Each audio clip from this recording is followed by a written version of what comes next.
Saya Dr. Purwoko dari RSPHL Dr. Rahmat Surabaya. Sekarang saya akan memperagakan cara pemeriksaan kekuatan motorik. Pertama-tama, kekuatan motorik yang paling penting adalah meletakkan tahanan di mana. Tahanan diletakkan pada ujung terjauh dari suatu sendi yang bergerak, menganut hukum dari tuas, supaya kekuatan itu bisa dilakukan oleh pemeriksa yang berkekuatan lemah dan dia itu bisa memeriksa dengan baik. Kita mulai dengan pemeriksaan ekstremitas atas. Ekstremitas atas pemeriksaannya terdiri dari muskulus deltoideus, kemudian muskulus bicep, muskulus triceps, dan kekuatan genggaman tangan. Sekarang saya akan memperagakan pemeriksaan kekuatan otot-otot ekstremitas atas. Saya mulai dengan muskulus deltoideus. Untuk muskulus, Untuk pemeriksaan muskulus deltoideus, pasien disuruh membuka lengan atasnya. Jadi, tolong buka ketiaknya. Cukup. Letakkan tahanan pada daerah siku, karena harus memakai prinsip dari tuas. Selanjutnya, saya akan peragakan pemeriksaan kekuatan muskulus biceps. Muskulus biceps ada di sini dan dia akan menggerakkan lengan sendi siku menjadi fleksi. Jadi, ambil win-win solution, buat dulu sudutnya 90 derajat, kemudian baru suruh pasien untuk menarik. Tarik Pak, tarik. Ayo adu kuat sama saya. Cukup. Selanjutnya saya akan lakukan pemeriksaan muskulus triceps. Muskulus triceps adalah antagonis dari muskulus biceps, jadi fungsinya adalah meluruskan sendi siku atau ekstensi sendi siku. Pak, dorong lengan. Ayo lawan saya, dorong terus, dorong. Ya, cukup Pak. Selanjutnya, saya akan peragakan pemeriksaan kekuatan genggaman tangan. Oke, genggam tangan saya Pak, kuat. Kita berusaha menarik sampai normal, tidak akan pernah bisa lepas genggaman tangan, baik itu laki-laki maupun perempuan. Selanjutnya, sekarang saya akan peragakan pemeriksaan kekuatan otot-otot dari tungkai.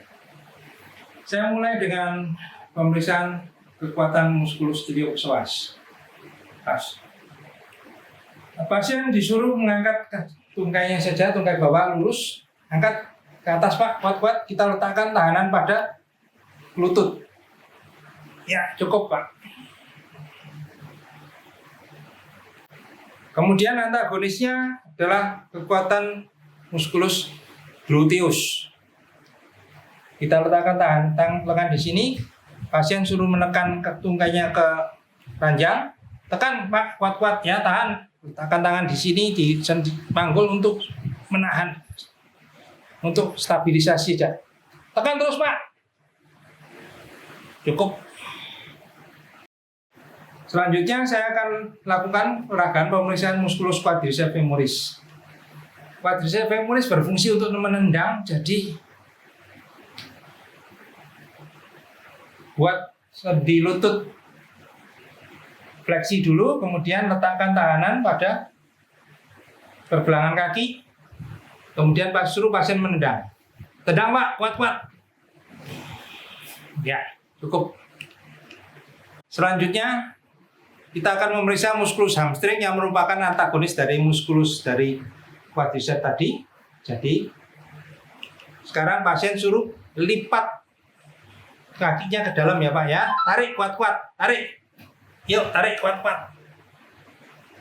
Tangan di lutut hanya untuk memberikan keseimbangan saja pada saat melakukan penarikan. Selanjutnya kita akan memeriksa kekuatan muskulus tibialis anterior. Muskulus tibialis anterior ada di sini. Jadi fungsinya dia untuk ekstensi dari plantar pedis. Coba tarik ke atas Pak. Kuat-kuat. Ya, cukup. Dilanjutkan dengan pemeriksaan dari musculus gastrocnemius yang merupakan antagonis dari musculus tibialis anterior. Pasien disuruh menginjak telapak kakinya seperti orang gigit. Ayo injak bawah Pak, injak. Perhatikan, saya memberikan tahanan dalam bentuk tangan berusaha tetap lurus supaya berat badan yang bisa dipakai untuk membantu memberikan kekuatan tahanan pada pasien. Karena bagaimanapun otot-otot tungkai jauh lebih kuat daripada otot-otot lengan. Apabila semua pemeriksaan motorik tadi tidak bisa memperlihatkan kelemahan pada salah satu sisi tubuh, maka kita harus melakukan pemeriksaan tambahan berupa pemeriksaan kelemahan ringan. Kelemahan ringan pada ekstremitas atas dilakukan dengan cara memposisikan kedua lengan pasien lurus membentuk sudut 45 derajat bila pasiennya berbaring seperti ini. Dalam posisi supinasi,